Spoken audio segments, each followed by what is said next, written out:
Good afternoon, everyone, and welcome to the National Institute of Social Sciences virtual forum on What's Next, Policing in Crisis. My name is Fred Larson. I'm the president of the National Institute, and I will be your moderator and host today. Today's topic could not be more timely or important.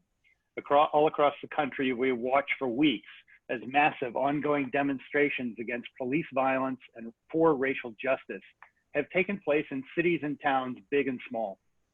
Set off by the most recent police killings of people of color, including George Floyd and Breonna Taylor, a new awareness of these persistent historical problems seems to have permeated society, with huge numbers of previously disengaged or disinterested people joining the protests. In addition, many state and local governments have begun seriously reviewing limits on police activity, funding, and authority, often for the very first time. Finally, if that weren't enough, the federal government has recently sent armed and camouflaged Homeland Security troops into Portland, Oregon to confront protesters there, and it is threatening to do the same in other cities across America. These are worrisome and confusing times. Accordingly, I'm delighted to welcome three outstanding scholars of policing and criminal justice who have studied these issues for their entire careers to share their unique perspectives.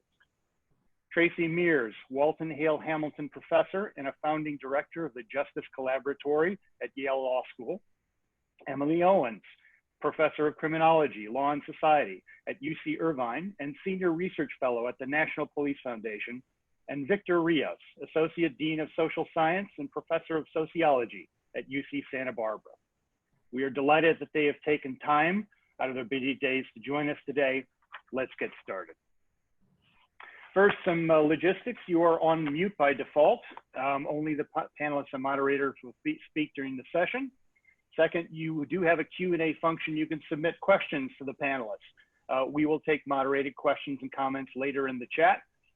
Chat is currently turned off. And then finally, the forum is being recorded. And once we're finished, we will share a link with that and put it up on our YouTube page. We are sponsoring this event today. We're the National Institute of Social Sciences. We are a not-for-profit organization that traces our roots all the way back to 1865. It has been chartered by Congress for the purpose of promoting studies and researches in the social sciences. We are a membership organization that welcomes all intellectually curious people who seek to understand and improve our world through study and discussion.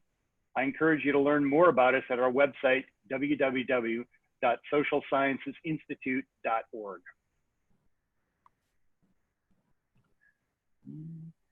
Okay, as I mentioned, with us today to share their thoughts and perspectives, we have three outstanding scholars of policing and criminal justice. Tracey Meares is the Walton Hale Hamilton Professor and a founding director of the Justice Collaboratory at Yale Law School. Before joining the faculty at Yale, she was a professor at the University of Chicago Law School from 1995 to 2007. Serving as Max Pam Professor and Director of the Center for Studies in Criminal Justice. She was the first African-American woman to be granted tenure at both law schools. Professor Meares is a nationally recognized expert on policing in urban communities. Her research focuses on understanding how members of the public think about their relationships with legal authorities such as the police, prosecutors, and judges. She teaches courses on criminal procedure, criminal law, and policy, and she has worked extensively with the federal government. In April 2019, Professor Meares was elected as a member to the American Academy of Arts and Sciences. December 2014, President Obama named her as a member of his task force on 21st century policing. She has a BS in General Engineering from the University of Illinois and a JD from the University of Chicago Law School. Emily Owens is a professor in the Department of Criminology, Law and Society at the University of California, Irvine. She also holds a secondary appointment in the Department of Economics and is a senior research fellow at the National Police Foundation in Washington, D.C. Professor Owens studies a wide range of topics in the economics of crime, including policing, sentencing, and the impact of local public policies on criminal behavior. Her research examines how government policies affect the prevalence of criminal activity, as well as how agents within the criminal justice system, particularly police, prosecutors, and judges, respond to policy changes. Professor Owens received her PhD in economics from the University of Maryland, College Park. Prior to joining the faculty at UC Irvine, Professor Owens held faculty positions at Cornell University and the University of Pennsylvania. Last but not least, Victor Rios is an Associate Dean of Social Science and Professor of Sociology at UC Santa Barbara. He received his PhD from UC Berkeley in 2005. His research agenda focuses on the role of social control in determining the well-being of young people living in poverty, tracking the social consequences of the punitive practices and punitive social control across institutional settings, and examining young people's resilience and responses to social marginalization. He is the author of Punished, Policing the Lives of Black and Latino Boys, and Human Targets, Schools, Police, and the Criminalization of Latino Youth. Rios is currently writing a book, Opportunity Gaps, Teacher Support, Race, and the Future of Public Education, based on a recently completed 2-year study at a large, racially and economically diverse Southern California high school. Rios participated in the Joyce Foundation DC convening on gun violence, policing, and mass incarceration at the Obama White House in 2015. Without further ado, let's jump into the discussion.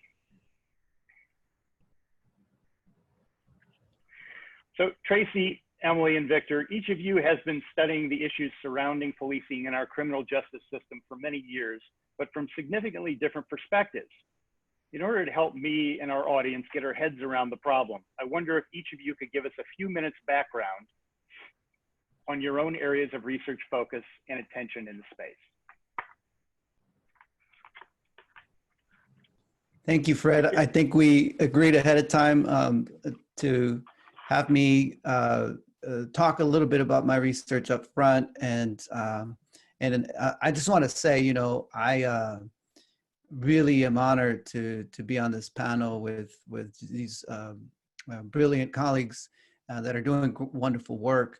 And I'll talk a little bit just about the ethnographic work I've done on the ground, a 3-year study following teenagers, young adults that had been caught up in the juvenile justice system, and following them on a weekly basis on the streets, on the bus, in court, alternative schools, the conventional high school, at the park, sometimes even in patrol cars along.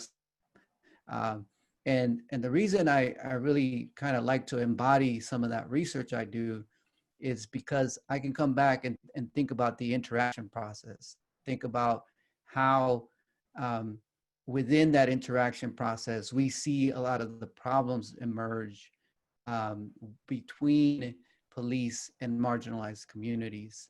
So some of the big findings in that research are that for young people that grow up in marginalized communities, we have a system, a ubiquitous system of punitive social control. It surrounds them. It's not just police, by the way. Police are the tip of the iceberg. Police violence is the tip of the iceberg. There's an entire system of criminalization and villainization that takes place in our communities where young people feel left out, young people feel that they're not acknowledged, and worse, young people feel like they're just common criminals, and that's their full trajectory in life. And it's starting with schools, starting with the school to prison pipeline. It continues on with school resource officers, and then on to street patrol officers that then end up wrapping these young people up in the criminal justice system. So those are kind of the processes and the institutions I've been following all these years, trying to understand what happens to particularly our young people.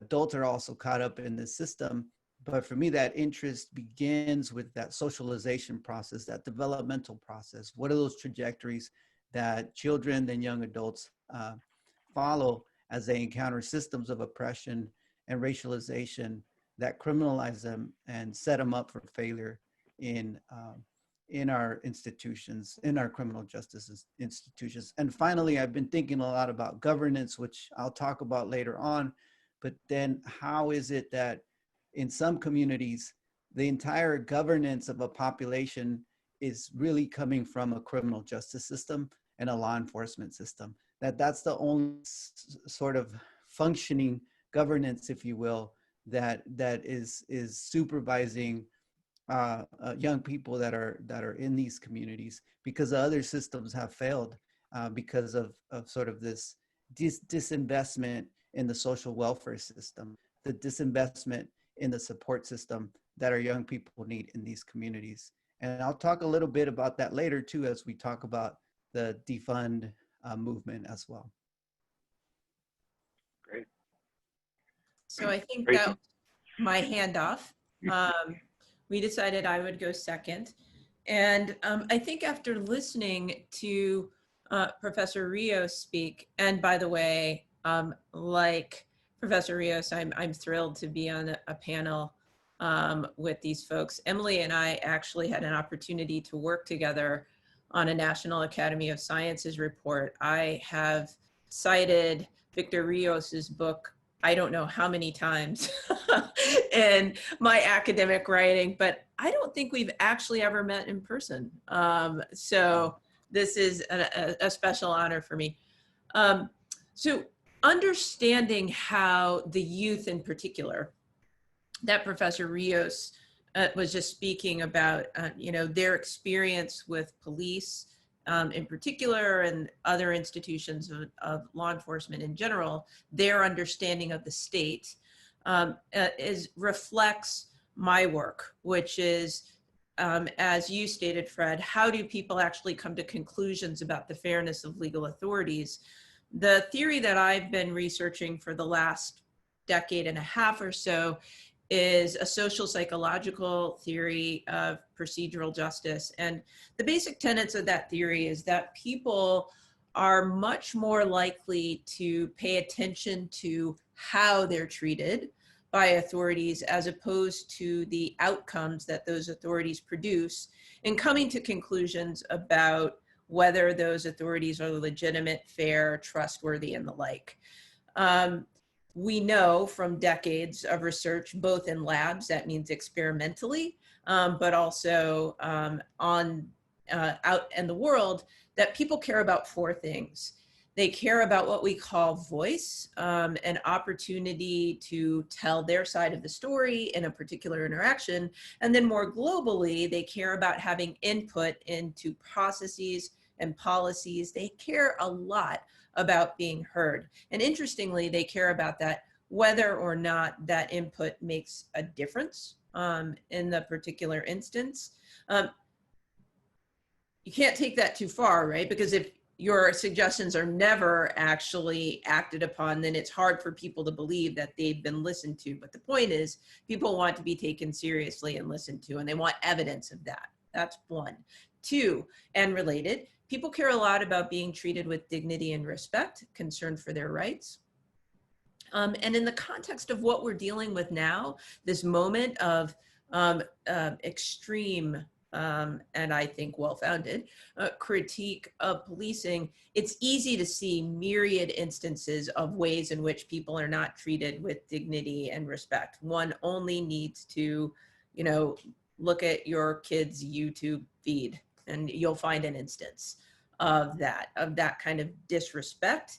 And pointing out the disrespect is important because it doesn't have to be extreme, right? It can be very subtle, and a wonderful example of that, of the subtleties of that, can be found in the work of Jennifer Eberhardt and her colleagues in their analysis of interactions between police and members of the public that were filmed on body cameras. And what they found was not so much that police were necessarily unrelentingly rude, but there was a very distinct difference in their demeanor and the way that they spoke to people of color in contrast to others.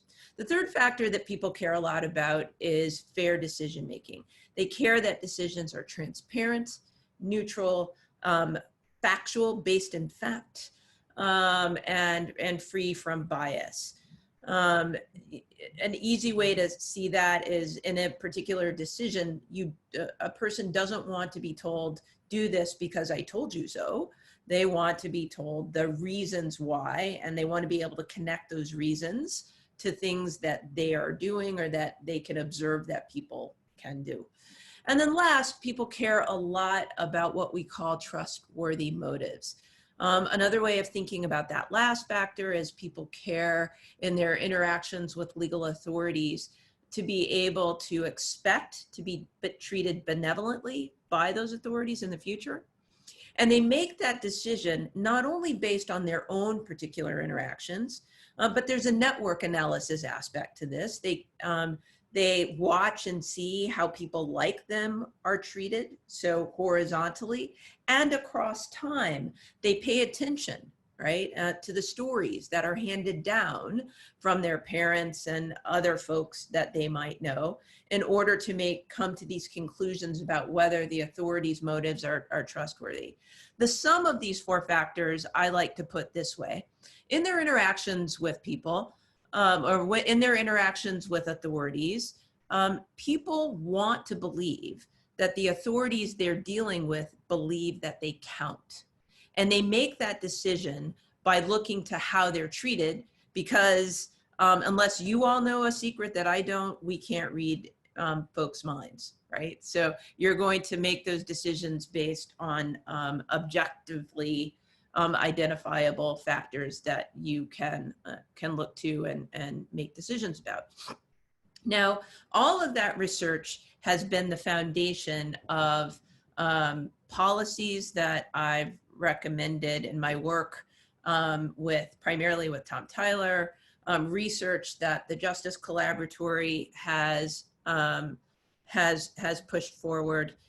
If any of you have had an opportunity to take a look at President Obama's task force for 21st century policing with a report of 59 recommendations, the entire first pillar was based on the research that I have just described. And many of the reforms that were pushed forward 5 years ago and that are getting some traction today are based on these ideas. I'm only going to say a couple more things and then turn it over to Emily, who I think even has a PowerPoint. No? Okay. But I think it's important to understand in this moment that there is definitely synergy between the kinds of reforms based on research, whether quantitative like mine, qualitative like Professor Rios's, or the economic analysis, econometric analysis that Professor Owens is going to speak to, and the current calls for defunding. And I think they come back ultimately to the theoretical framework that I offered. When one lives in communities that are ravaged by violence, ravaged by COVID, undermined by low educational attainment due to poor schools, poor housing, food insecurity, I could go on. These are all the same places, right? So to the extent that we're talking about uprisings and protests around policing, it's important to understand that it's really the same exact context that we're talking about with respect to COVID. These are folks who, when they receive support from the state, too often today and historically have received what Joe Sauce and Veshla Weaver call the second face of the state. I'm now just echoing what Victor Rios has just said. And many of the issues that members of those communities face could easily be solved by having a different state orientation, different state supports, and reconstruction of the concept of public safety that centers the ideas that I was outlining just a few moments ago. And so with that, I will turn off my microphone and hand it over to Emily Owens. All right, thanks. And just to quickly reiterate the highest regard in which I hold Tracey Meares and Victor Rios. I think when we're trying to really change public policy and create a public policy or society that works, that does what people want to do, it's really just crucial that academics, really understand, and practitioners understand all the different types of knowledge and just full scope of research. Just what Victor Rios and Tracey Meares produce, everyone who studies policing or wants to talk about policing should be aware of the research they are doing. And I think Over the last 25 years, economists and quantitative criminologists have learned a lot about how to reduce crime. Coming back to this idea of the two sides of the state, higher quality schools, improving the quality of housing and public spaces, and increasing employment are all things that have been shown to reduce crime rates. In addition, there's also a large body of high quality quantitative social science evidence that increasing the size of the police force and some things that police do reduce crime as well. However, as an economist, finding that there's a benefit to a particular policy doesn't tell me that a policy is a good idea. What's important is that the benefits outweigh the costs. And I believe that an important reason for why policing is now in the crisis that it's in has to do with the fact that collaborations between social scientists and law enforcement and the sort of rise of evidence-based policing has disproportionately really been what I would call existence of benefit-based policing. Policing policies are declared to work if they reduce crime. And that's different from identifying whether a policy actually provides a net benefit to society. And that's what, as an economist, I would call efficient policing. So for example, consider a policing policy that prevented one robbery from occurring. Robbery is costly, and each robbery prevented probably saves society between $85,000 and $90,000 once you take a look at the impact on victims and their chosen families. And this is a lot of money. But if we saved that money by stopping and frisking every Black teenager in a hooded sweatshirt walking down the street, it's highly unlikely that saving $90,000 was something that we would consider worth it. This policy might have an existence of benefit, it reduced crime, but it would fail a test of efficient policing.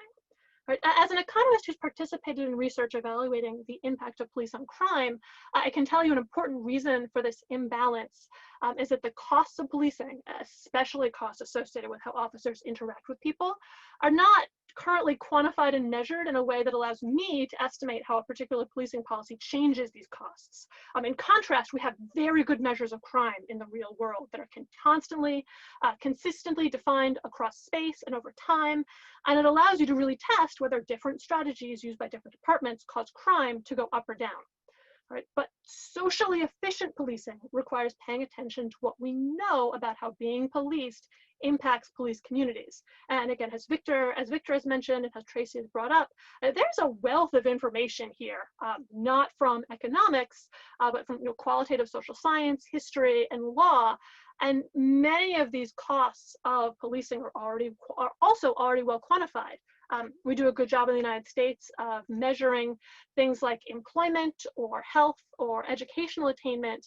And I think economists and applied social scientists need to kind of catch up with their qualitative colleagues in terms of thinking about these as outcomes of policing, as well as just crime, and also thinking about how changes in what police are doing are affecting these outcomes, not just focus on crime as the only thing that will change when we change a policing strategy. Let's say, and to be clear, there also is a lot of very good social science evidence on the existence of racial bias in various aspects of policing, but comparatively little on how actionable policies change these measures of bias. Policies aimed at changing the demographics of police forces along gender or racial lines probably have the best evidence base here in terms of increasing, say, the number of Black officers affecting the fraction of people who are arrested who are Black or white. Another area where social science is, I think, on a path to improvement is in measuring what police do. And again, more of this is necessary if we want to really know what policies can change what an officer chooses to do on the job. I think police training is a good example here. Police departments do a ton of training, but very little of that training is evaluated in a way that allows me to tell if that training is going to change how officers make decisions in the field. Many evaluations will be based on, say, officer or supervisor surveys, or perhaps like role-playing exercises in a classroom or a simulator. There's a small handful of field evaluations of procedural justice-based training, actually, which Tracey mentioned, which I think is, that's where I think the actual evidence base starts to come up. I would characterize this as promising in terms of procedural justice training, actually changing how officers behave once they go out and do their jobs. Right? So more data on what officers actually do is critical because officers have an enormous amount of discretion when they leave roll call every day. Recent advances in technology, along with the rise of cell phone video, have really changed the game in terms of the ability of the voting public and police command to even know what choices their officers are making in the field when they interact with the public. I think that states are beginning to start to measure how police officers interact with people in a way that will allow both researchers and also command staff to know if their policies are actually helping the communities they serve. And specifically asking this question of, well, if we hadn't implemented this policy or hadn't done this training, what would have happened? What would have changed both for crime, but also the way police engage with the public? California in particular has begun to mandate that all law enforcement agencies collect standardized data on what officers do during stops. And this type of data collection is also part of the police reform bill currently moving through the Massachusetts state legislature. And I think this better measuring of what policing looks like across America is really a first step in figuring out how to do socially efficient policing, rather than just implementing policies that reduce crime, but may in fact also be causing real social harm when you look at the total impacts of police on society, as opposed to just the benefits. That's great. Thank you. Thank you all. Very interesting points. You know, as they say, you manage what you can measure, and if we don't have the right kind of data, but rather are focusing on sets of data that are crime rates and incidents of crime and types of crime and so forth, then it seems pretty clear that most people have been managing the crime and not the aggregate impact and effect of policing and criminal justice across society. I think that's a critical element that we need to understand better. I think one thing I'd like to go follow on with all of you is just how the changing social environment, and in particular, the obvious thing for me as a layman is looking at, as you said, Tracey, you know, the YouTube videos, so that the fact that now you have a population that is walking around carrying video devices that can be immediately live streamed to the internet, you know, put in storage, et cetera. I think that from my perspective, has dramatically accelerated the questioning, if you will, of police legitimacy in many ways. That, you know, if here are elements of society that are entrusted with the power of the state, with coercion, legally able and required to coerce citizens into doing what the state wants them to do, who are now being filmed in ways, and we have recent examples at hand that are appalling, but lots and lots of other examples that are not so appalling that still show the problem. How is this accelerated the challenge of, you know, authority and legitimacy, and how do you think, you know, things are going to develop from here?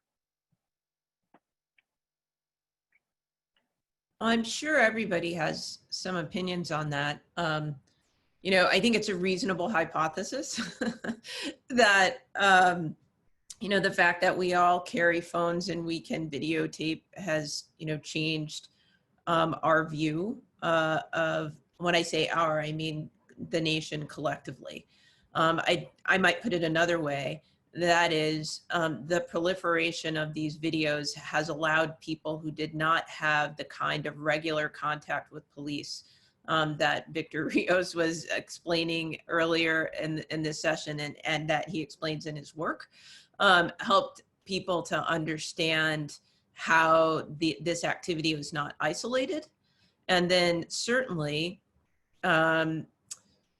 it has allowed people to actually internalize, people who would, even police wouldn't think would be the target of that kind of behavior, to believe that they could be subject to it. I mean, and for evidence of that, I rely on another video that some of you may have seen. There's an officer who stopped a young Caucasian woman. I don't remember where that was. It was on the East Coast, and it was videotaped. This time, I think it was his own body camera, but she said to him, "Well, I'm afraid you're going to shoot me. I'm not getting out of the car." It was a traffic stop or something like this. And the police officer, who was also white, said to her, "You know, we only shoot Black people, right?" I mean, and this was captured on video too. Wow. So yes, the video has, I think, changed our nation's view of members of the profession. But it's important to point out this interesting historical fact on the video, like the nation sort of first foray into the conversation that we're having today on police reform. Some of you may remember it. I'm older, I think, than everybody on the screen, maybe even you too, Fred, was the Rodney King video. It wasn't a cell phone, but it was a video, and that led to a change in federal law and how we start thinking about police reform. So in the 20th century, I guess we could say, it has been video that has been, whether video film, the filming of the police brutality on the Edmund Pettus Bridge,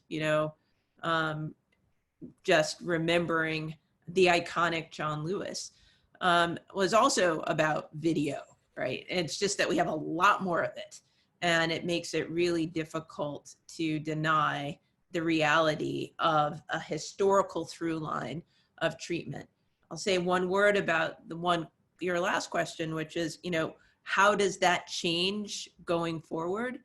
I think the proliferation of the video just makes the demand much stronger. I've seen counts of protests this time around regarding the killing of George Floyd being roughly 5 to 6 times as many. That was in June, so I don't know what the count is now, compared to the demonstrations concerning Michael Brown's death. I think it makes people less patient, and that's a challenge because it took us generations, hundreds of years to get to this point. And it's going to take generations to unravel it. I'll say a few words about legitimacy policing. Our latest project was exactly on trying to understand the legitimacy of policing. And so we came up with a framework. It's called the Legitimacy Policing Continuum. And essentially what we realized is that right now, right, the sort of the new wave of police reform, the modern, last decade or so or less, really begins. This is the latest manifestation, 2014, killing of Mike Brown, Ferguson, Missouri, Black Lives Matter is born, and as a movement. And it was localized, right? It wasn't a national revolution like today. But even so, it had the power of creating lots of recommendations at a national level, local levels. Departments started to change and started to push for community policing and procedural justice training, right? So if in 2014, a lot of these big departments picked up community policing, procedural justice, why do we still have problems with police? And what we found is that as we did these ride-alongs with police officers, and they're telling us, we're sitting there next to them and they're telling us, you and I, we're the same. We're trying to help these kids, as they're pointing to the kids in the inner city that they're policing. And I'm trying to help them too, just like you. And I realized in that moment, and as I'm documenting what's going on, that officers see themselves as who they're supposed to be, right? The purpose of policing is to serve and protect. But in the interactional process, what takes place is that you have a lethal mix of both procedural justice policing, community policing, and punitive policing, all operating at the same time, simultaneously. So in this continuum, you have officers who start with, say, a positive interaction with a young person, with a civilian they're encountering, and the person's kind of like doesn't trust them because in poor communities, there is no legitimacy for police, even prior to the videos coming out, right? There's just no legitimacy there. So there's no trust. And as some of the research participants tell me, they always say, I know when I'm not being treated well, right? I know when an officer is not treating me well, even though he's saying, hey, how are you? How are you doing? Can I check? I just checking on you. I just want to be friendly here because that's the training they're getting, right? So procedural justice, community policing training is not enough, right? Changing the incentive systems as Professor Owens kind of almost was alluding to earlier, that's what it's going to take. Because if we're still providing officers incentives based on this continuum where, oh, I was nice to this person and they reacted in a negative way, now I could pull out the baton. Right now I could pull out the taser. Now I could pull out the pistol. Now I could handcuff them and throw them in the back of the patrol car because I did my part. That's when that continuum changes and we lose more legitimacy in police when this process happens. And I can tell you time and time again in recent times when we've seen this happen, where police are trained and they're doing a good job at community and procedural justice. And then in the interaction process along the way, just things fall apart because of those biases that Professor Meares brought up in terms of there being a huge disparity with that same officer between their interaction with say, a white individual versus a Black or brown individual. So in terms of this decision-making process with police officers, that's the level where we can make changes, changing the culture of departments and the way in which they incentivize who gets promoted and who doesn't get promoted. One other example is when I was on this last study, I would ask the young people, hey, is there any officer that you like that treats you well? And they say, yeah, Officer G, Officer G. And like, well, who's this guy? Let me go explore who he is. What turns out that he was a community guy. He was the guy that got to know you. He's the guy, if you were doing silly and it was breaking the law, but he had discretion, he could let slide and just keep an eye on you. He was the guy that checked on your mom, you know, that guy. Well, I asked the other officers about him and they say, oh, Officer G, he's the hug-a-thug. In other words, he's the officer that gets along with the thugs, and he's definitely part of who we are. It's not central to our identity. So it's time to promote officers like Officer G that are doing the right thing, change the incentive system, and that way it changes the culture, so we're no longer promoting these officers that are rogue, warrior mentality, and frankly, outsiders, strangers in marginalized communities that are taught to vilify and criminalize the communities they're policing. That's great. If I may, I think I'd like to follow up on that a little bit, because what strikes me again as someone coming to realization relatively late, which I know is not the case with many, many communities in this country, but I'll admit it myself. What stuns me is, given the video evidence, given the awareness in public of these issues, given how bad so many of these interactions look to the average naive layperson who just sees them on YouTube or whatever, what astonishes me is that the police who, in many of these videos, and where there's abuse or physical abuse, even death, they're aware that they're being filmed. They're aware that they are on camera, and it strikes me that, and I'm perhaps overgeneralizing, that the malefactors, if you will, just don't care. And so it leads me to wonder: is there a culture of policing, that has grown up that is toxic in some way? That some people have written about policing being subject to a culture of grievance, that they feel that they're these warriors who are there to protect communities, and no one appreciates them, and everybody's trying to cramp them in or whatnot. And there's issues about their go out every day and they're in a war and they need to fight, this, that, and the other.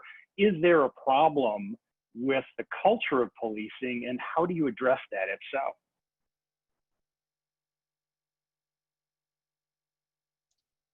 So I'll jump in here, right? I think that there is an interest, this idea of police culture, and should we change police culture? Is there a decayed police culture? That is,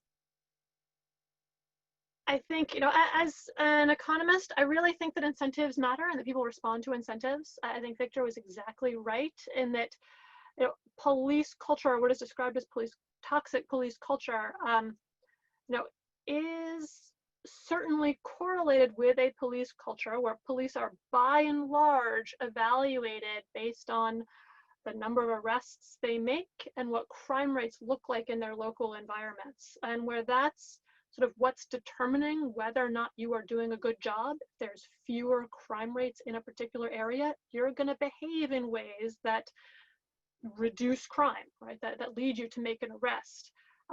You know, the types of officer G interactions that Professor Rios described aren't obviously measured or quantified or used to compare the ability of different officers within many departments. You know, there are some departments, including the LAPD, actually, which was experimenting with this idea of providing, you know, bonuses or awards to officers who, you know, successfully de-escalated events, let's say, or had various sort of positive community interactions. But those are rare and few and far between. And again, the extent to which they're really changing incentives that officers face, I think is still a little bit of an open question. You know, I think there is some really fascinating qualitative research being done, in part actually by one of my PhD students, Carolyn Coles-Taylor, on the sort of development of a police officer's identity, specifically a police officers who are Black, right? And how you have this sort of dual identity as a Black person and a police officer, and how that can evolve over time and how that guides your behavior. Yeah, but I think incentives, it can be hard to change culture. I think changing incentives is something that we know how to do, right? And it's something that's practicable and tractable that should be explored further. So I'd just like to jump in with this small point, which is to say, to the extent that people think that you're going to change police culture by choosing different people to do the job that we have asked police officers today to do, it's possible that you might change things a little bit around the margins. But that goes, this is just another way of making Emily's point about how people are rewarded. But they're rewarded for that because people understand the job of police to be a certain thing that is focused on crime reduction / violence reduction, for which they are given a hammer and a screwdriver, right? You can imagine if their job was about violence reduction and crime reduction, and they were given an entire toolbox, you know, which also includes health training for, you know, mental health crises and, you know, domestic violence mediation and so on, we might see slightly different aspects of police culture. But I argue that, you know, the best way to change police culture is actually to fundamentally change the job, right? And you can do that in lots of ways. You can do that by reducing the number of people who are armed to do the job. That's going to require the people who are left to be trained to do other things. You can civilianize the force in certain ways, which means that only certain people are allowed to effect arrests, right, by use of force. Because if you're a civilian, you're not going to be arresting people, but you might be doing other kinds of problem solving and the like. And if you're a civilian, you're probably not going to be carrying a gun. You can encourage people within the agency to collaborate with other agencies to do the work of things like violence reduction. So Richmond, California has a neighborhood safety office, which is part of city government, but it's not part of the policing agency. And other cities, these kinds of groups are not part of the government structure at all. You know, I'm thinking of like Upswell in Los Angeles, or Eddie Bocanegra's group in Chicago. I can't remember the group that he heads, but the work that does, he's doing this important work around violence reduction that is not about arresting people or showing up with a gun, right? And when you reform the task of policing in that way, you're necessarily going to change Emily's incentives, and you're going to be much more able to hire the kind of folks that Victor was talking about, whom people and communities trust.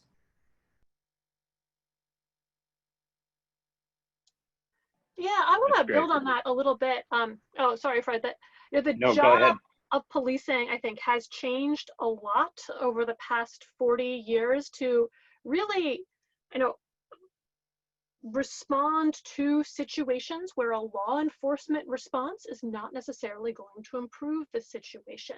And something that is not uncommon are, are situations where police are called because someone's having a mental health crisis. And police officers really have one tool. Like they, as Tracey mentioned, like they can arrest you. They can also cite you or issue warnings, right? But just all on this sort of continuum of an arrest. And that's what officers can do to solve problems. They can invoke the criminal justice system and get those gears moving. And that's not always the solution to problems police officers are called to deal with. Family disputes, right? Stuff where officers can do what they can do to try to solve that. And to the extent that some social problems can be shifted from being law enforcement responsibility to having other social, either government or non-governmental agencies that can help people address the underlying problems that have led someone to just reach out to the government, in this case the police, because they're the only government agency left in town in some instances, that will probably lead to more socially efficient policing. I say probably because I think this is a great opportunity to really test some of these theories that seem really compelling, right? That seem like obvious solutions. We've got 17,000 local law enforcement agencies, the majority of which right now are really reassessing what role they want to play in society. And I think that positively, this is a real opportunity to see what types of changes in the nature of police can lead to reduced crime, but also increased legitimacy to really sort of net improvements in overall social welfare. That's great. I'd like to drill down a little bit more on this and just sort of take it to the next level. And listening to all of you speak, it's pretty clear that your perspective is police have basically had only been given one tool, which is a hammer, and therefore everybody and everything looks like a nail. Whether that hammer is arrest or violence or anywhere on the spectrum. Has the hammer now gotten to be sort of a power tool with the militarization that's come through, so many police forces with surplus military equipment from the federal government being distributed to small towns in Iowa? You see ridiculous pictures of somebody in Idaho driving around an armored personnel carrier, and in a town of 50,000 people, that's 120 square miles. So is this making it worse? Is this something different entirely? What are your views on that? Yes, particularly, in poor urban communities, you see this militarization, this machinery, this technology, these weapons really create a separation, right, between police and the community, because you're showing up in SWAT equipment on a constant basis. You're showing up, with 30 patrol cars. Like I was doing a project in Watts with young people, and there was one of them that, they thought had some drugs on them. And they literally, we counted the number of officers that they sent over. It was a moment, it was like, they thought he was some big drug kingpin. They sent 30 officers, to intervene.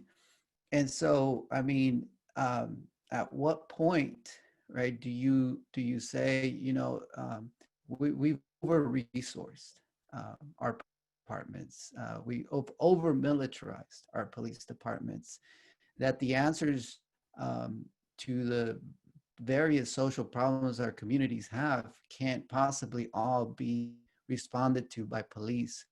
We cannot leave it to police to create new systems of policing, right?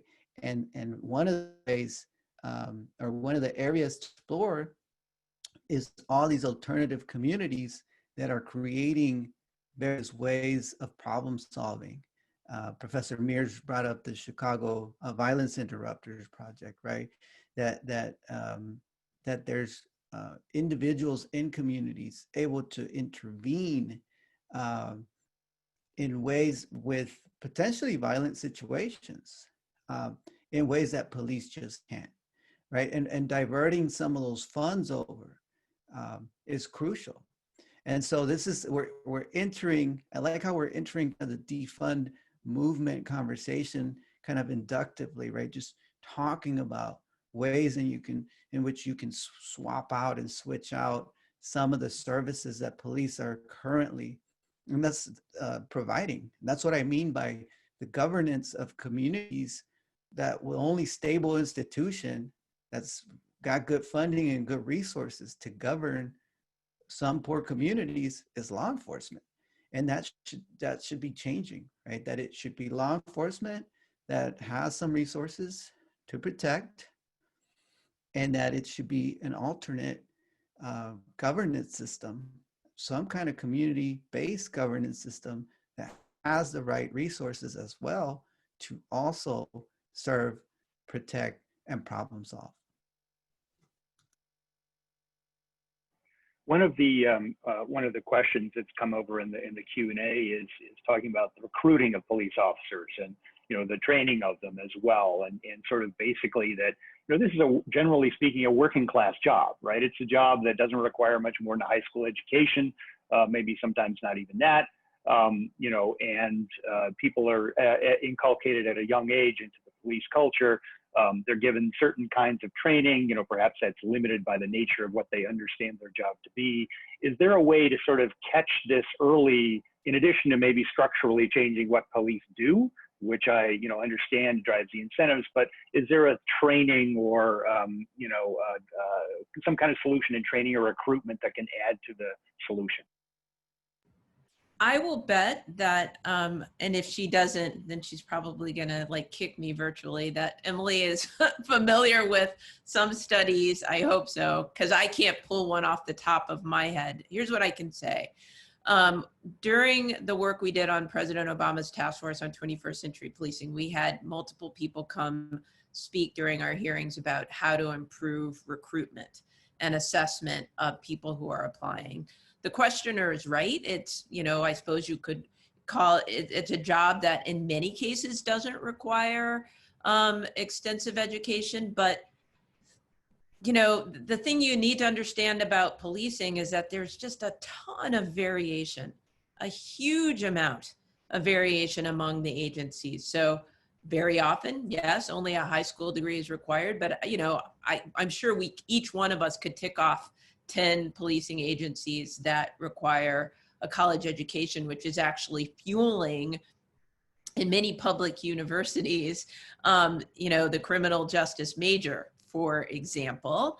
It is also the case that, training is very variable. I heard Jim Birch, who runs the Police Foundation, say when he was head of the Bureau of Justice Assistance, that the typical police officer requires less training than most barbers in the United States in order to become an officer. It ranges between 6 and 9 months, I think. And most people who want to be barbers or cosmetologists require at least a year, if not more, of training for certification. But again, that's not universal. And many agencies, that training that a rookie gets in order to become an officer is the only training that person will get unless they apply for a specialized job. That was true in the New York Police Department until Eric Garner.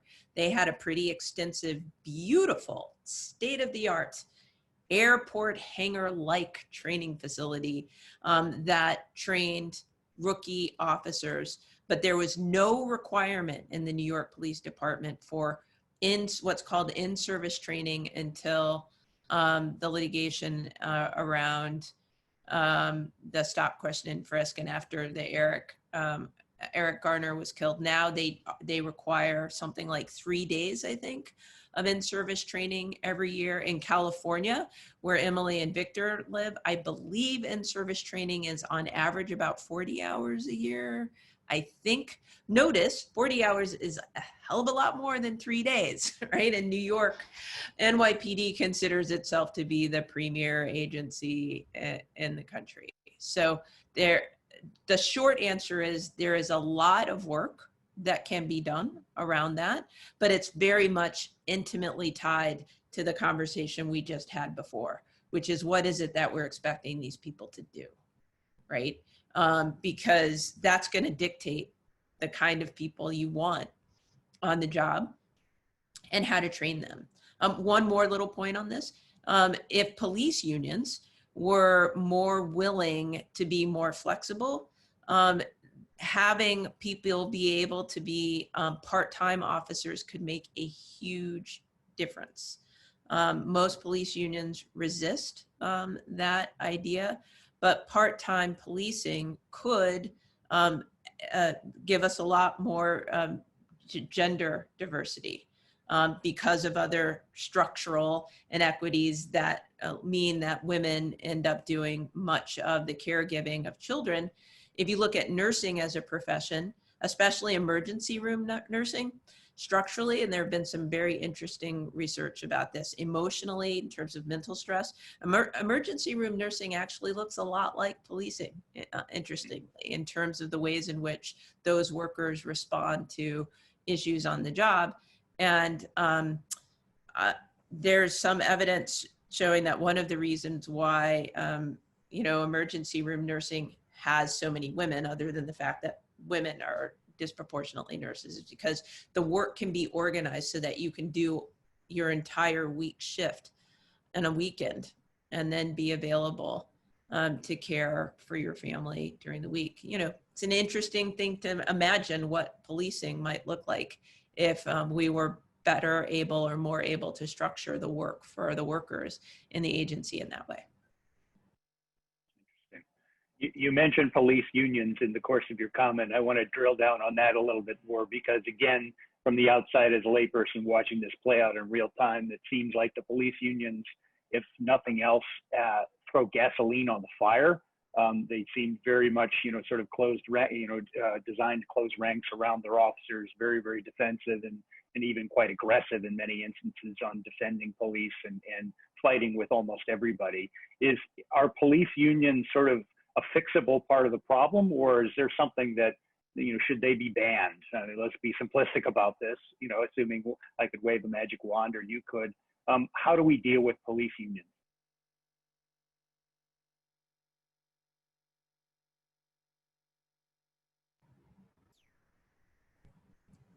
Perhaps that's too difficult a question. I have thoughts, but I don't want to be the only person talking, so. I think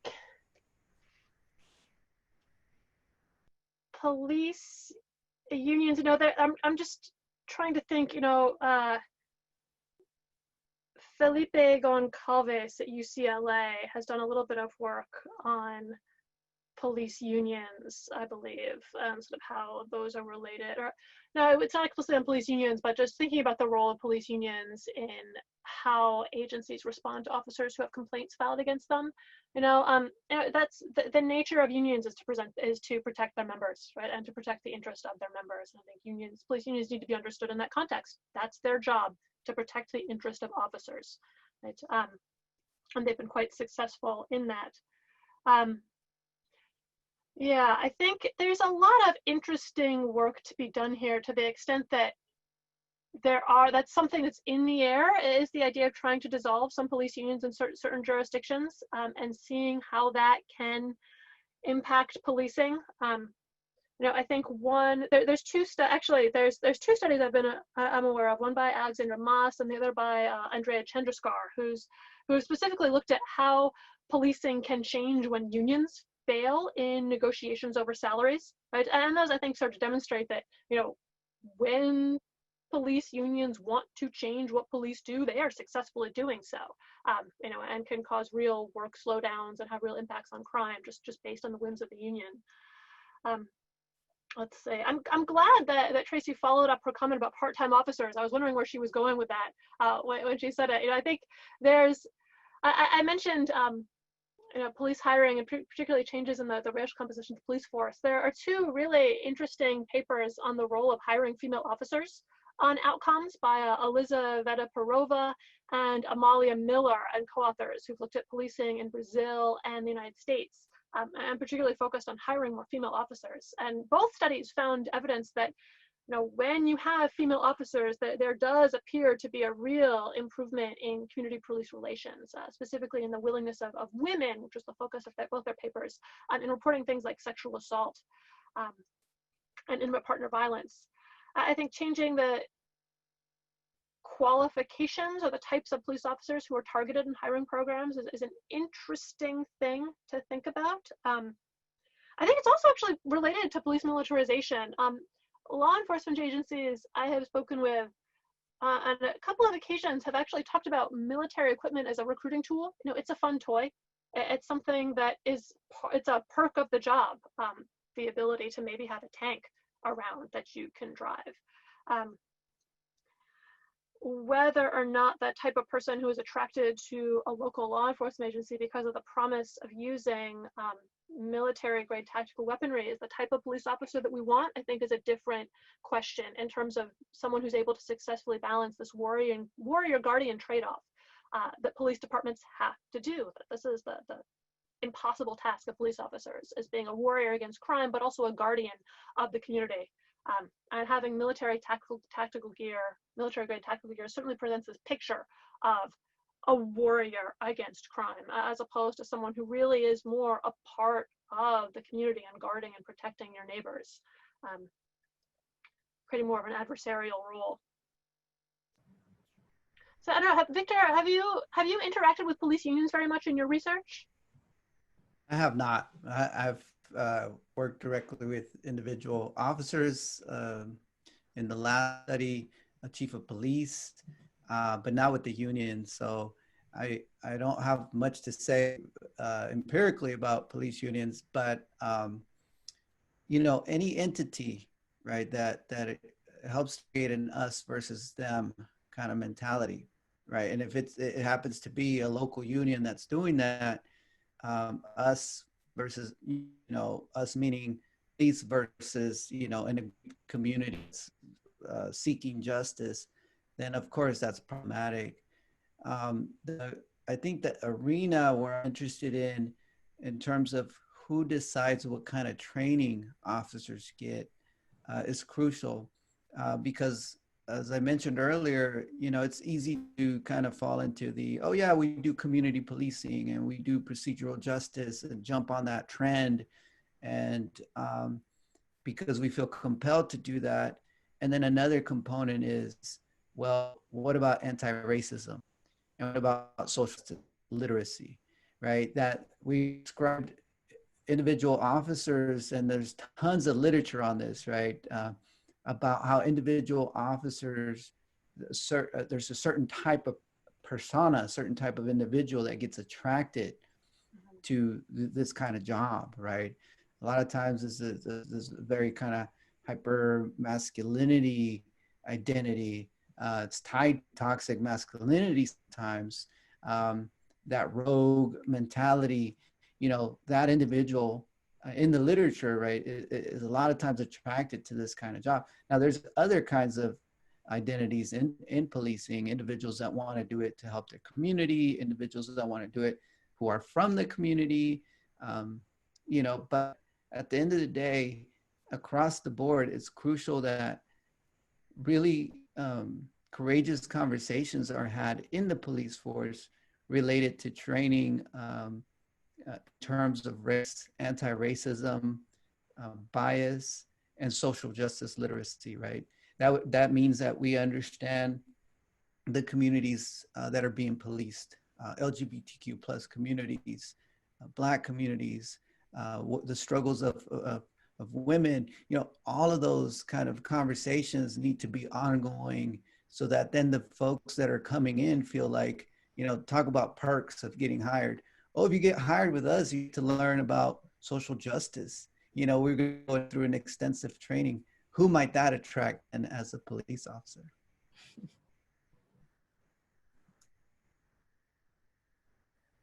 I guess what I'd like to do is perhaps sort of, I think we've already circled around a lot of this already, but get from each of you sort of a view as to what do you think the most important things we need to do are. I mean, this is clearly a very complex task.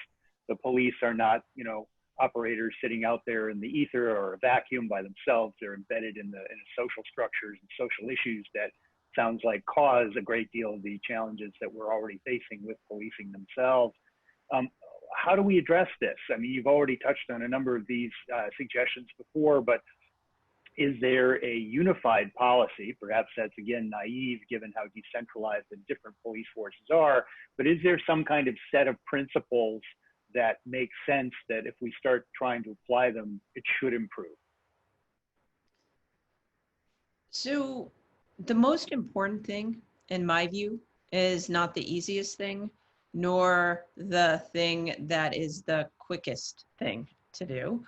And that is, you know, I guess it's about a month ago now, my colleague Tom Tyler and I wrote a piece in The Atlantic in which we discussed what needs to happen now, right? We need to decide what policing is for. And that was the conversation that we've been having, you know, for the last half hour.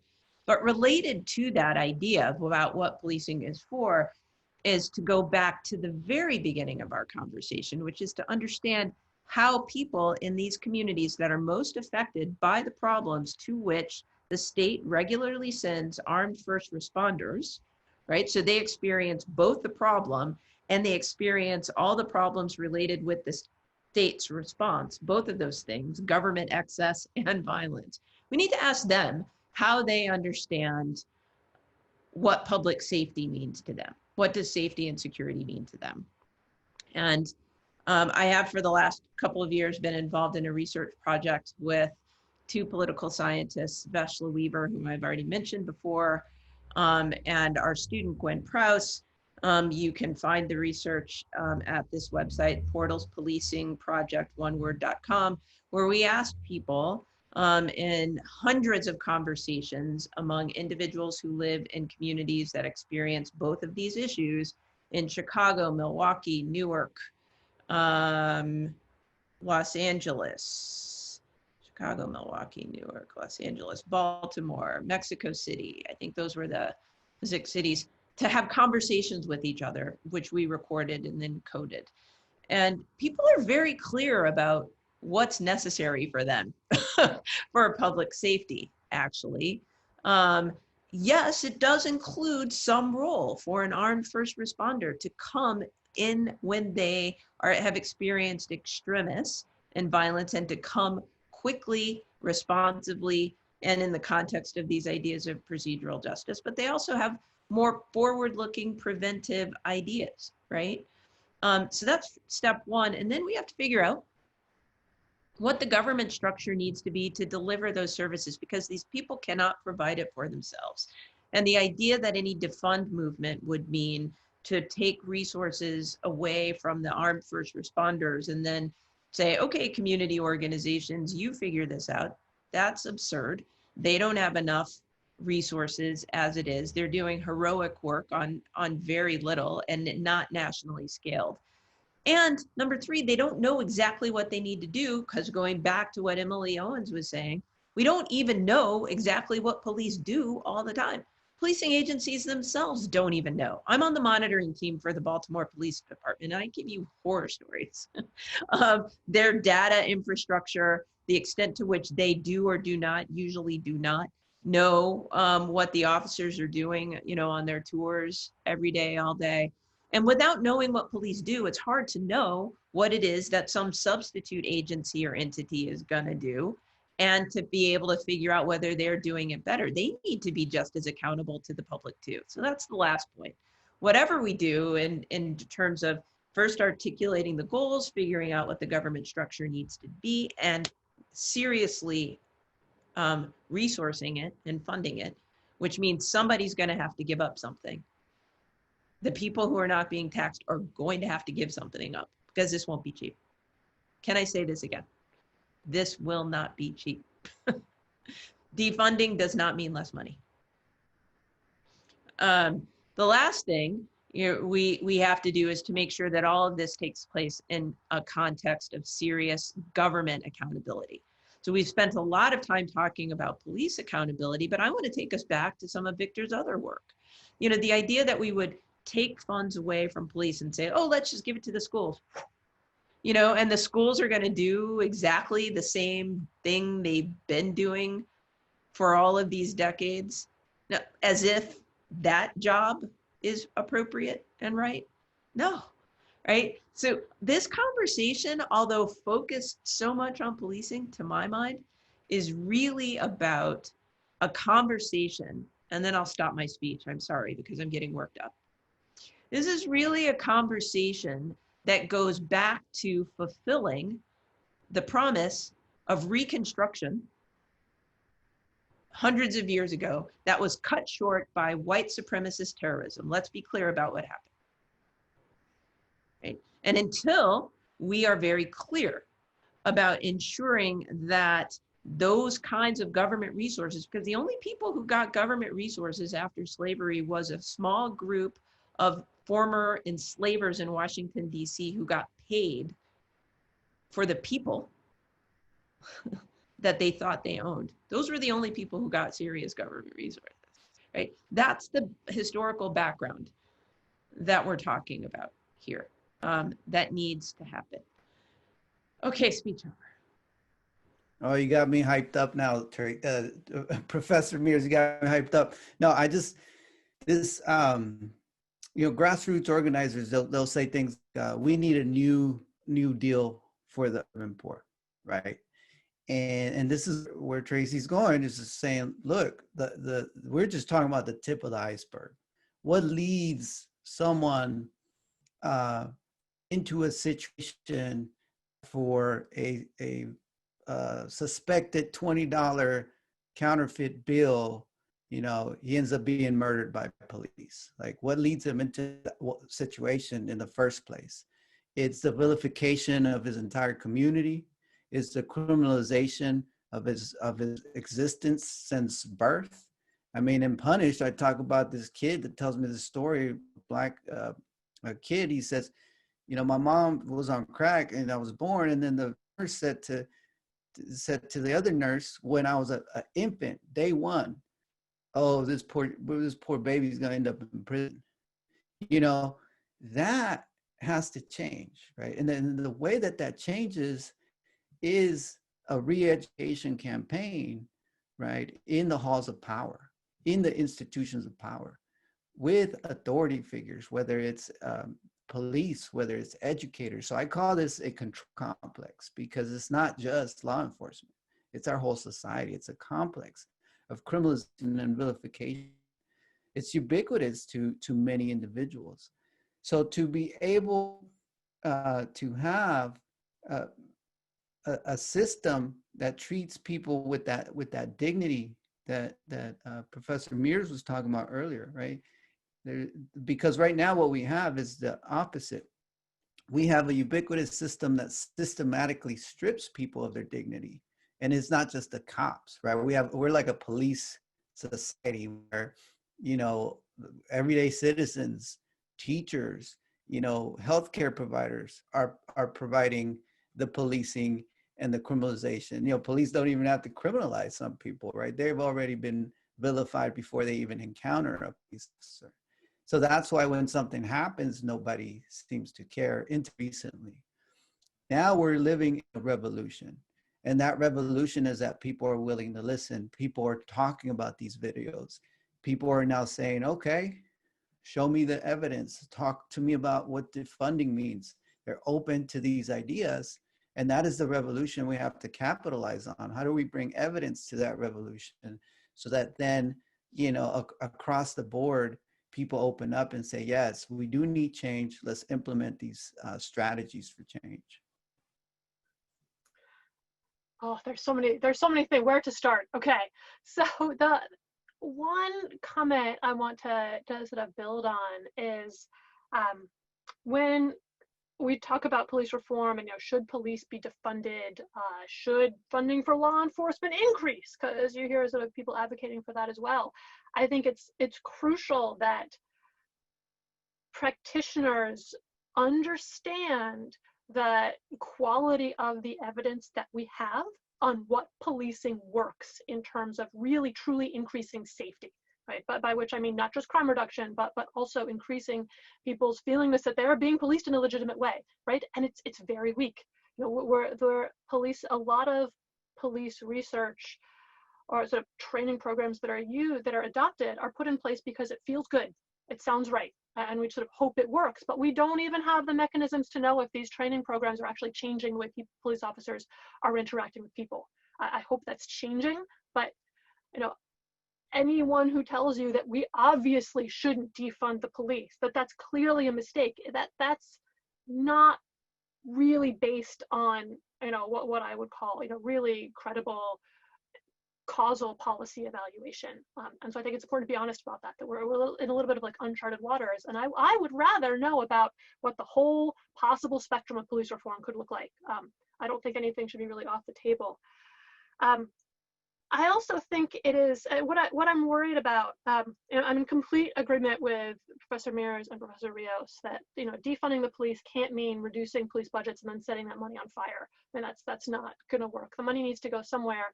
And you know, thinking about again the two sides of crime control, you know, that money should probably be reallocated, almost certainly be reallocated and reinvested in those same communities, but in different form.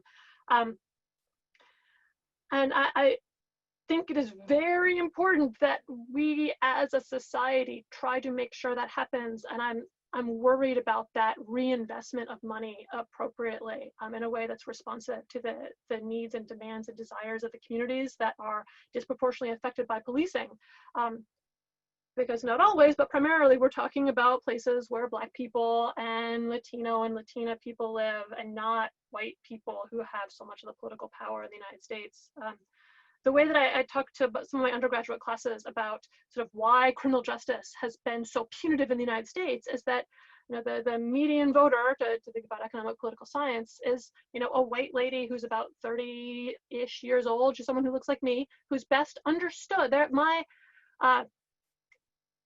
You can best understand the relationship between, you know, the median voter in the United States and crime as someone who, you know, reads about crime in the news or watches it on TV. That you experience fear of crime, but you're not obviously a crime victim, and you're not necessarily having a real interaction with the police or knowing someone in your family who's interacted with the police.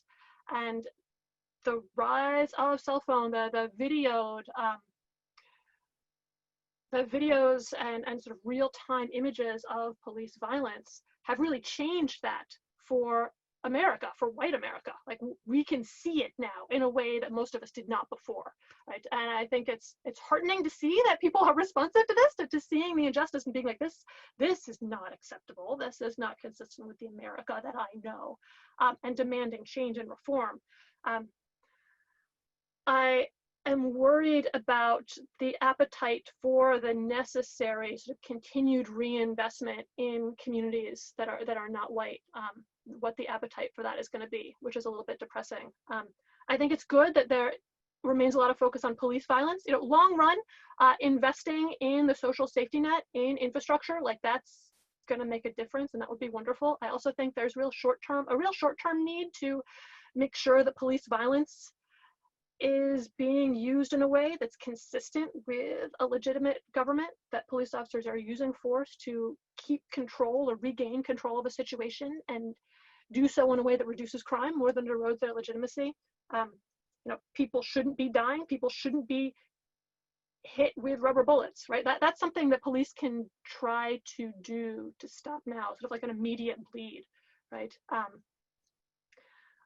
I wonder, and I'd be curious to hear both of your thoughts on how we can maintain the appetite for investing in that other side of crime control, right?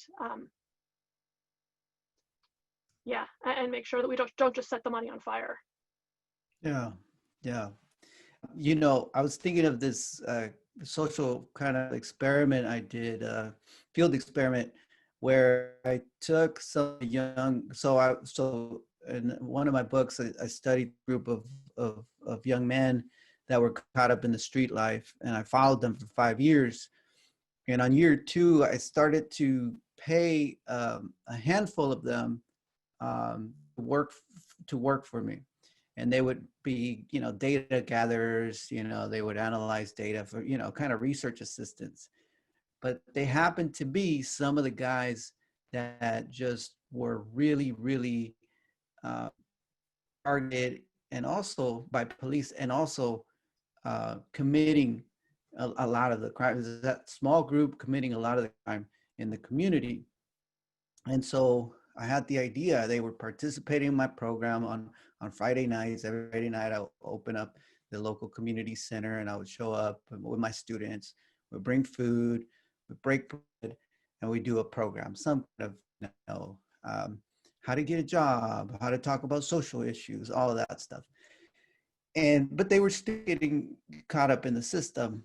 And so one day I just said, okay, I'm gonna go ahead and hire a handful of you, and the commitment from you is simple. Just stay away from crime.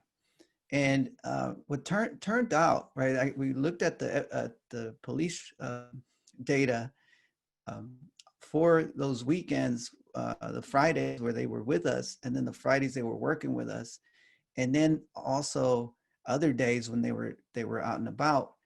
And it turned out that when they were with us and doing the work, and when they were employed by us, and it was very kind of minimal, it was less than 10 hours a week, at the time about $12 an hour, that these individuals ended up having less interactions with law enforcement, and also that the crime rate on that Friday night ended up dropping by a little bit. It was modest, right? But it also supported other major studies by other people, that when you provide even a very basic job opportunity to individuals that tend to get into these altercations with police, that it reduces their contact with police, right? Because they're less likely to be out and about where officers are just trying to, in their view, keep the community safe. Well, this guy's loitering, let me go talk to him. And before you know it, that negative interaction happens. So burning that money, I see it as an investment of the money when you do put it in social programs, particularly job opportunities, that we might not see a direct correlation in terms of reducing crime, or in this case, reducing negative contact with police. But it turns out that in my observations, providing job opportunities and program opportunities allow individuals to kind of take a breather away from being in negative contact with police officers, which in turn, reduces that likelihood that they'll be victimized or arrested by police.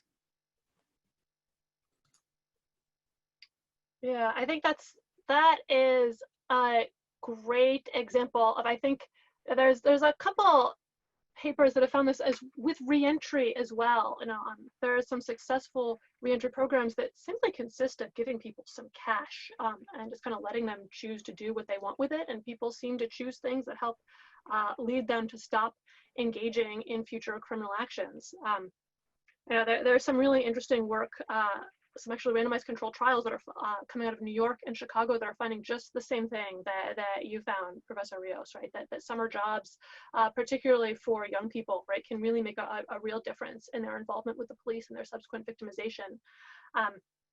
Yeah, I mean, I have no doubt that money that is moved from police officers or law enforcement to other types of social services can lead to meaningful crime reductions. I think it will be interesting to see the extent to which local governments really follow through on that. And also when you do have the instance of a program that doesn't work, because a lot of times public programs don't do what they're intended to do, what the response to that is going to be. If we have one community investment or reinvestment program that does not lead to the desired outcomes, how are we going to respond to that as a society? Are we going to decide to failed experiment, game over, let's go back to funding with the police? Or are we going to allow for the fact that we're going to be in a period of experimentation for a while? So can I just jump in here? And I know you probably have questions you want to ask Fred, but I can't resist this one. I totally agree with you on the evaluation of whatever the alternative is. But I do think it's interesting to look at policing right now. And why isn't it that there is not sort of outright conclusions of everyone that it's failing?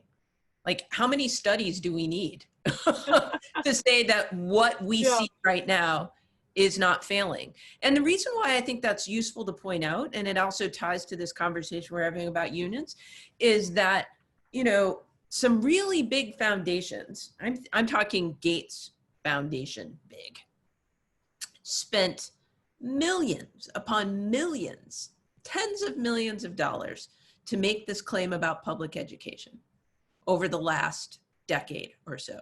And we are now having a conversation in 2020 that we weren't having in the 1990s, really, about this school has failed and we're not giving it any money. Why aren't we having that conversation about policing? Mic drop. Yeah. No, I mean, this is sort of a side sarcastic, you know, offline conversations I've sometimes had with my fellow practitioners that, you know, local government agencies are required to justify their funding all the time. And so the idea that local law enforcement budgets are somehow different doesn't necessarily make sense to me in the context of just thinking about public finance. You know, just absolutely, these are government services, right? And I agree with you. I don't know, it's very difficult. Let me think about how to choose my words. Just restate what you said, right? Like, this is not a sustainable situation. And so the question is, what do we do? You know, how are we going to figure out how to move forward? Right? And what are we going to be willing to try? And also, let's not leave social scientists off the hook here. So 2 points for scientists. Number one is, please stop contributing to the criminalization and vilification of marginalized communities. There's still a big, you know, cluster of social scientists in criminology, sociology, across the board that are still participating in this whole deficit kind of research on marginalized populations. Further, you know, exacerbates this problem of policing, because then, you know, we see sort of this debate take place where, well, you know, these findings show that these individuals culturally are prone to commit crime. So why should we invest in them? We should just supervise them until they commit a crime and then arrest them. And then number two, as social scientists, you know, we need to be following these programs and asking them, you know, or even community experiments, right? Asking them, we know you started a collective, Violence Interrupters, or whatever collective is local, it's happening everywhere, where you're trying to create an alternative to policing. Can I help you with measuring some of the outcomes? So then we can answer Emily's question to prove what pieces work and what pieces, you know, need to be reformed in these new projects. So as scientists, we should be taking the lead in providing evidence that some of this works and what doesn't work, instead of saying, well, this doesn't work at all, right? Throwing a baby out with the bathwater, we say, this is what needs to be changed based on other evidence in other places. Well, I would just say that segues very nicely into our mission of using social sciences to try and address some of these challenges. So I thank you for that. I know we're approaching the end of our time, and I want to be respectful of everybody's time in the audience. I know we've had tons of questions come on board. Most people have stuck us out through the entire 90 minutes. This has been a fascinating conversation and really, really outstanding from all three of you. I really appreciate this, and I know our audience members do as well. So thank you again for coming on board. You know, obviously this is a developing situation. It's been developing for a long time. Maybe a number of people have begun to remember or realize that it has been developing for a long time, but it's going to continue to move forward as situations unfold. And I think the perspective that you've all have shared with us is going to make us be able to think about it a lot more clearly. So this has been perfect, and I really, really appreciate your contributions. I'd like to thank all of you for that very much. So just to wrap up, I will just go to my little last page, and we will Dink, dink, dink, dink, dink. Just thank everyone for joining us. You know, we are going to continue to put on these virtual forums at National Institute as we're all quarantined in our little cubby holes. And hopefully we can bring more and interesting information to you. I know there were a number of questions on the Q&A of sources for this information. So perhaps what I'll do is survey our panelists and get some of their recommended papers, both by themselves and by others, and we can post that on the National Institute website for people to do further research. I think that would be very, very appreciated.